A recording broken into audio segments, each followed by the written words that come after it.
pernah dengar si aplikasi Ecos? Jom kami nak padah.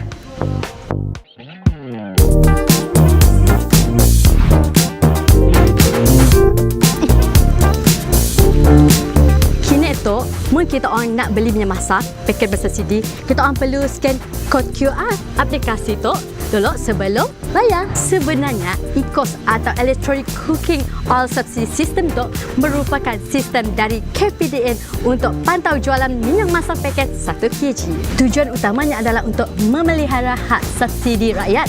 Di sampingnya juga memastikan penyaluran lebih telus agar tiada lagi manfaat yang terlepas kepada pihak luar. Jom kami tunjuk cara macam ni nak download, daftar dan guna aplikasi Ecos tu. Tok cara mau turun dan daftar akaun. Langkah pertama, buka Google Play Store atau Apple App Store di telefon kita orang, type Ecos dan tekan install. Kedua, bila dah download, buka aplikasi dan daftar akaun, masukkan butiran peribadi yang diminta. Ketiga, lepas ya, tanda tik pada ruangan pengakuan dan tekan sahkan. Cara pengesahan identitinya senang je. Bila dah berjaya masuk, pergi ke bahagian profile. Di bahagian pengesahan identiti, kita orang boleh milih untuk sahkan identiti melalui eKYC ataupun My Digital ID. Memilih eKYC, sediakan IC dulu. Sistem akan minta kita orang scan gambar IC muka depan, muka belakang dan buat pengesahan wajah. Mun milih My Digital ID, lagi senang memang dah ada akaun. Pilih je My Digital ID dan terus tekan ya untuk pengesahan. Dah selesai nak? Mudah je. Lan, kami ajar macam ni cara nak beli minyak paket di kedai.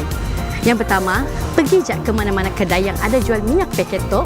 Bila sampai di kaunter nak bayar kelak, akan ada kod QR disediakan setiap kedai. Kedua, kita orang cuma perlu buka je aplikasi Ecos, tekan imbas kod QR dan imbas kod ya. Ketiga, kemudian pilih kuantiti minyak paket yang mau dibeli dan tekan ya. Ya je caranya. Mudah nak? Langkah ini bertujuan untuk memastikan kelancaran agihan subsidi agar hak rakyat Malaysia terus pelihara. Apa tunggu lagi? Jom download Ecos kini tu.